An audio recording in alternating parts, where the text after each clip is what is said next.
Hello, I'm Brandon, and welcome back to Tansson TV Plus. And I'm Mom. Welcome back, Kels. Welcome back. Yeah, we always love having discussions with you, especially regards to TV. But Mom, I know we're doing something a little bit different with TV this go around. Yes, we sure are. We're going to talk about my favorite soap opera, and that is General Hospital. Yeah, so I know many of you know us, from doing our first episode discussions, and we're certainly continuing with that. But we're also going to dive into a daily soap opera, and so this soap opera, General Hospital, largely focuses on the daily lives of the residents of Port Charles, New York, and its hospital, General Hospital. Yes, it sure does. And Brent, just so our group will know, I have watched General Hospital since the mid 80s. My mother, when I was younger, would tape it for me. So I've been able to keep up with just about all the storylines. Yeah, and as for me, yeah, I have seen it, in bits and pieces, of course, throughout the years, in part because my mom watches it, but yeah, but in the process of finishing up my master's degree, I definitely have seen a few episodes while they were on, and especially over these past few weeks, with just such intriguing storylines. So we figured this would be the perfect time, for us to begin discussing. Yes, and just so our audience to know, we said daily, but we're not going to be talking about this daily. This will come out once a week or maybe every other week that it will come on. And but yes, we can't wait until to delve into the lives of this fictional town of Port Charles. Yeah, and with that being said, I'm going to go ahead and, Mom, I hope you're doing well, and I'm going to lead it over to you. All right, Brandon. Well, today was an exciting week. It was actually a different week in my thoughts of with General Hospital because it kind of stemmed about one main storyline kind of threading all the way through. Whereas a lot of times we have a lot of sub storylines. This week, and we're referring to the week of July 1st through 5th, we had a storyline that just kind of weaved this way that's been building up for a while. And so this storyline mainly was about Blaze, and Blaze is an up and coming singer on the show, and she also is part of a company called Deception, and which she is kind of like the role model type figure and kind of for this particular company. Well, Blaze's mother actually spoke negatively in regards to Blaze and Blaze's girlfriend. And so that kind of came out during this segment because it was recorded by someone. And I thought General Hospital did a nice job of just kind of setting it up. Brandon, what were your thoughts when you saw the scene kind of unfolding? Are you referring to the scene where it comes out, or the one that it was initially recorded? Actually, the scene where it comes out, because at that particular time, just so the audience will know, everyone in Deception was there, including Blaze and her mother. And for those who are watching the show, you know who we're talking who we're talking about. But for Blaze and her mother, they were both together when this recording comes out with Blaze's mother. Her name is Natalia, and she says these negative things. And so the whole company is there just kind of trying to figure out what to do.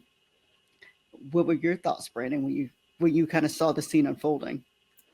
Yeah, it certainly, was interesting. Yeah, I mean, seeing it unfold, I believe, in Tuesday's episode, or at the end of Mondays, and then all throughout Tuesdays, where, I mean, we truly just saw the the interview come out, and well, the secret recording come out, and everyone's reactions to it. I know even when when the recording was done, I was just like, it's like, this has to be a recording. It's like, sure enough, it is. And so I never expected it to. I don't know. I was very surprised with how General Hospital played it. I thought they did, the storyline really well.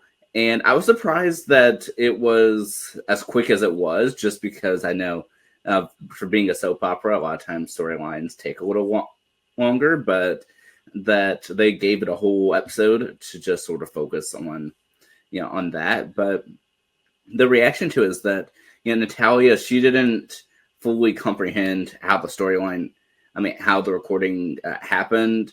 And she seemed a lot more concerned about her not remembering who she was speaking about than actually caring for her daughter in the scene. Definitely really well acted. But yeah, so it certainly was interesting. And of course, Deception is preparing for a whole bunch of blowback in the near future. Yeah, and I think what also was interesting about this particular episode, and this was, I think, more so referring to Tuesday's episode, was that there was not another subplot. It all dealt with just this recording and the fallout that occurred with it. Um, and then what everyone also was wondering was who actually was the one who gave this information to the reporter. The reporter's name is Adrian DeWitt. Um, and he works for Crimson Magazine, and that Crimson Magazine is owned by Nina. Um, but no, everyone was trying to figure out who it was, and I was surprised at how quickly they went ahead and named who it was. Because typically on soap operas, this information doesn't come out for months later, but everyone found out all on basically the same day that it was Ava. And so the ramifications of that I thought was really interesting to watch and how people reacted to it. We had Alexis, who was very upset that someone was speaking about her daughter, or someone actually put this information out. Sonny, who was, and this comes out later that week, Sonny, who was also upset because once more, someone was talking about her, his daughter. Natalia was upset, but Natalia for different reasons, I think, than she had a concern for her daughter, but I think it was more so about herself than anything. And then we have the deception company that doesn't know how to react because they don't know what to do with this in the public. And then Christina, who's trying to be there for Blaze, and her reaction to it. And then, and so it was just interesting to watch how everyone kind of didn't know what to do with Ava. And then you have even Ava's lawyer, who's really confused, who's Scotty, who's really confused about what to do at this point. Yeah, and I certainly think it was just so interesting. Seeing it all, unfold, and especially, in regards to, to figuring it out and reacting on social media. And as someone who, I'm not a public relations person or anything, but as someone who associates, with a lot of them, it's interesting to see, for instance, Maxie, who runs Deception, or at least in this instance, take charge and sort of work on a public response to to the controversies, the negativity, and trying to both give Blaze and her mom the personal time to themselves, while also not sacrificing the company, and in them having to go back and forth, because in the present day you can't really afford to per se wait a day or so just to give a response. You have to make it immediate, but at the same time you don't want to make rash decisions. Yeah.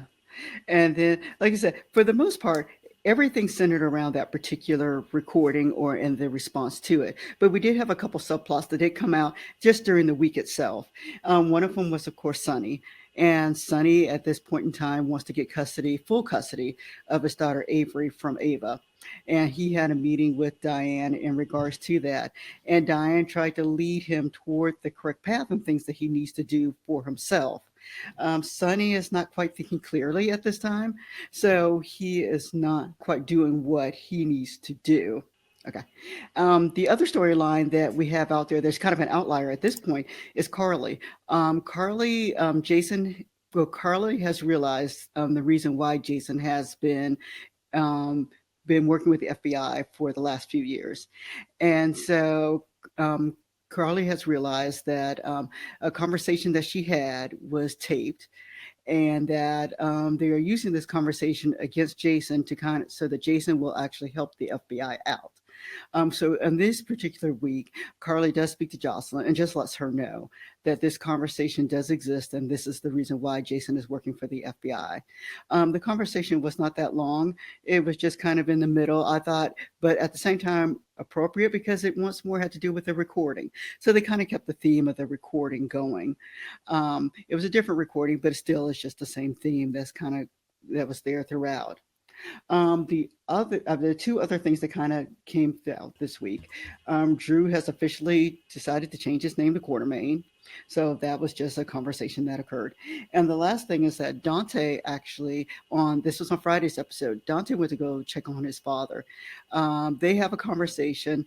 Sonny, being Sonny, has said that at this time he basically was done with his son. But what I found amazing was that, or intriguing, was that Dante just kind of ignored him and kept talking. And so it was actually kind of a fun scene to watch in the sense that even though Sonny kept saying, no, at this time, I don't want anything to do with you. And Dante's like, well, I'm your son and I'm just here and I'm just going to keep talking to you. And he also tried to give advice to his father in regards to Ava. So I think overall the question is, what is going to happen to Ava? It's like, what will be the big ramifications of everything that she's done? Because her one conversation that she recorded has now affected many, many lives in Port Charles. Yeah, and to touch on what you were saying about, like about Jason, for instance, or Rever, and to touch on what you were saying about Dante for a moment, is in how that he won't leave his father Sonny's side, even though Sonny repeatedly wants him to just, go away, detective. Is that kind of reminds me of a conversation Sonny and Jason were having a few weeks ago, where Sonny said he wants Jason out of his life, and Jason's like, I'm not doing that. Yeah, yeah. So the same conversations are coming around, and interesting that even though Sonny's medication has been tampered with, and not by Ava, but by Valentine and his little group, um, no one else has, besides Ava, has figured this out. Everyone has put their hands on the medication at some point, but no one has figured out that Sonny's not getting what he typically has. And so no one else has figured out that Sonny needs this medication for his bipolar disorder, or they know he needs it, but they haven't looked at his medicine to realize that it's been tampered with, which is why he's acting the way he is. Um, Brandon, I'd like to talk a little bit who I think some of the performers of the week is. Yeah, go right ahead. Alrighty. One of the things that we like to do in these, as we talk about General Hospital, is we like to kind of create these different categories. And so I've created some general ones, so they'll kind of come and go, and we may add to at different times depending on what's going on. So for this week, let's talk about the performer of the week. And my thought that the performer of the week this week was actually Maxie. And I say that because Maxie actually had the calm head in everything that occurred. She's the one that kind of made the final decisions. She led people to realize that they should not drop Blaze from deception and from different things, and that they needed to help her. And then at the same time, they need to give her time in order to, for she and her mother to kind of come to terms. And so it was the calmness that she had that I really liked, and the fact that she used authority. Maxie normally is not the character that people take seriously, and so it was nice to see that they gave her this role for this week. And so I think that Maxie is really one of the performers of the week. Brandon, what were your thoughts about performer of the week? Yeah, I wholeheartedly agree. I think that in this episode, with all the chaos that was happening, she was quick on her feet. She was able to take charge and control deception, despite how many other commenters there were in the room, and trying to handle the reasonably so upset boys, and the seemingly unfazed Natalia and the situation, and especially with how like dismissive Natalia has been in these few episodes, and even with Maxie's numerous attempts to try to get Natalia to open up. I like how she's not giving up. Overall, I just think that Maxie just did a really great job in this whole week, holding everything together, holding the fort down with deception. Although I definitely give strong honorable mention to Christina, because I mean she was there for Blaze when she needed her the most, and that I feel like she's throughout this whole week has held a very important part of just sort of keeping everything together on the home front, whereas Max is doing everything on the business side of things. No, I agree with Christina also. I thought Christina did a great job when she spoke to Natalia, and then just speaking to her mother also. So I thought that and then speaking to Blaze. So I thought that Christina did a good job. Storylines of the week. Well, there weren't that many for us to pick from here. And so the storyline of the week for me, of course, had to be Deception and Blaze, and how the whole thing just kind of, how they did a good job of building it up and then the fallout all in the same week. Yeah, I definitely like that, especially with Tuesday's episode. I just thought that was just so well done. I think it flowed throughout the week. And commenting on our previous thing, of course, we also have to mention that, for honorable mentions as well, are, of course, are Natalia and Blaze themselves. Yes, we do. And then Brandon, then I want to talk about a little bit about the fast forward moment of the week. For me, these are storylines that, at least for this time period, did not matter to me, and I thought they were kind of boring. So for this week, for me, it was actually Drew. I thought a storyline just didn't do anything for me this week. And yeah, and then his interaction with Jordan also, I kind of thought that was kind of boring too. So that is my fast forward moment of the week. You guys could disagree with me. You could write it in the comments, but for me, that was my fast forward moment of the week. Brandon, your thoughts? Yeah, I definitely don't know if I don't think that Drew changing his name to Quartermain really fit in with the rest of his last name to Quartermain from Kane. I don't think that really made much of a difference to anything this week. However, I will say that I thought that his scene, I believe on Friday's episode, where Nina was telling him, that that she slowed down the newspaper release to help out, Blaze, and that him approving of it. I think that part was actually somewhat pivotal because Drew and Nina do have sort of a contentious relationship, and so the fact that he agrees with her decision making, I think that helped out the storyline. But everything else with Drew didn't quite fit in with the rest of the storyline for this week. And Brent, I will agree with you there. I did forget about that one scene that did occur with Drew and Nina, but yes, so that did help the storyline for that purposes, for those purposes there. And then I had the funniest characters, well, funniest to me, funniest, and by funny I don't mean necessarily mean haha. It just was kind of amusing for me. Was actually watching the storyline with Dante and Sunny. Their banter kind of I thought was kind of amusing, just and it's only because Sunny was just trying to be Sunny, and but Dante just had his heart for his father, and and as much as Sunny kept saying no, no, no, Drew kept I'm not Drew, Dante kept saying, but Dad, I'm here and I'm trying to help you. And I did like the way that kind of played out. And so it was not. I just thought the scene was just kind of done really well. Yeah, I definitely think the storytelling's there too, and yeah, and throughout this week we also have, of course, you know, Sunny and Ava trying to sort of fight each other by proxy by trying to get custody of their daughter Avery, and so I think the conversation Sunny had with Dante definitely, I think, does help with that. hmm And then, Brandon, I want to reflect back just a little bit about the week prior, and I'm not going to do much speaking about it, but I do want to go for Performer of the Week for the previous week. We talked about this ourselves, and I just need to give Finn the credit that he deserves for that last week. I thought he did a really great job along with Violet. Both of them did a really great job for the week that they had for that storyline. Is even though they attempted to finish it, to me, it's not quite finished, but I like how they wrapped it up, and how that scene he had with Violet, I thought was very nicely done. And then Finn also had a scene with Chase at the end that I thought was nicely done also.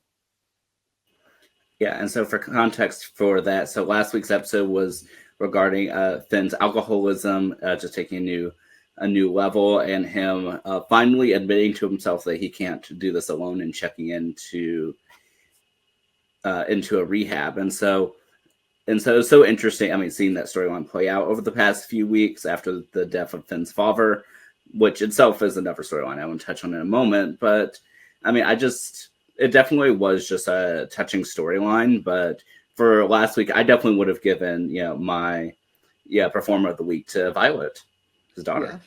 yeah. I see. And then just to look ahead, things that I'm looking ahead to see would be really Christina, and then the fallout with Christina just in general, because she has a lot of things going on in regards to the baby and Blaze and everything. And so I would like to see how they move into next week with that. And then of course Ava, seeing how they deal with her fallout also and the things that she's done. And then this week, Jason was not on at all. And so I'd like to see where the storyline picks up with him, to see if they kind of fast forward that storyline a little bit in regards to the Pikeman. Are there any storylines you're looking forward to, Brandon? I would like to see more of, yeah, well, of course, the fallout of this week's, but also, like you said, more of Pikeman. I'm kind of hoping that storyline sort of picks up a little bit, just because I feel like we've been like, what's going to happen next for quite a while. So I'd like to see it progress a little bit further. But I would have to say I'd want to see how Chase and Brooklyn do with Violet, and I'd like to see more of Tracy Quartermain. Oh yes, but that Tracy Quartermain deserves an honorable mention from the week prior, because I thought she did a great job during that storyline also. Yeah, and she definitely has been becoming one of my favorite characters. In fact, even from several weeks earlier, that we had, of course, the passing of the character of Gregory Chase, who I know at least was one of my favorite characters at the time that they sort of wrote him out, and so I think they did his storylines just really well, and I think it just serves sort of as a catalyst to our current storylines. Yep, very true. And we'd love to hear what our audience thinks about General Hospital, some of the storylines we talked about. I mean, who were your performers of the week, and who was your best storyline that you thought for the last 2 weeks? So we'd love to hear from you also. And we're happy that you came and you joined us and you listened to us speak about General Hospital. Brandon, did you have any last words about General Hospital before we close out? Yes, I did. So I actually wanted to add, to one of my categories for today's. I actually wanted to add sort of the goof of the week, so to speak. Go ahead, Brandon. Yeah. So in this week, we see that, of course, Ava was kicked out of her residence with Sunny, and so she is staying at the at the hotel, the Metro Court. And so we see a few different shots of people entering her apartment throughout this week's episodes, and very visible is the room number in which she is staying. And then on, I believe, Friday's episode, we have a chance to catch up with Natalia, Blaze's mother, and there's a shot of Christina walking up to her room, and sure enough, they're in the same room. So I'm pretty sure that this week established that they hate each other, Natalia and Ava, but apparently, I guess they're sharing the same room as per the room number. Yeah, that was so funny, Brandon. I'm so glad that you showed that to me.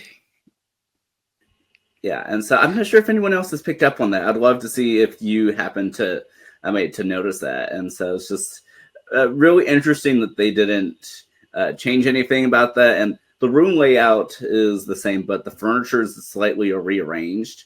So it's interesting that they did that, especially, like I said, with the room number being very visible for those few seconds in both scenes. Yeah. Yes. So I guess the continuity people need to take a look. But thank you for everyone for joining us today. Yeah, and I can't wait to continue with this. All right. See y'all in about a week or so in regards to General Hospital. Bye-bye. Bye.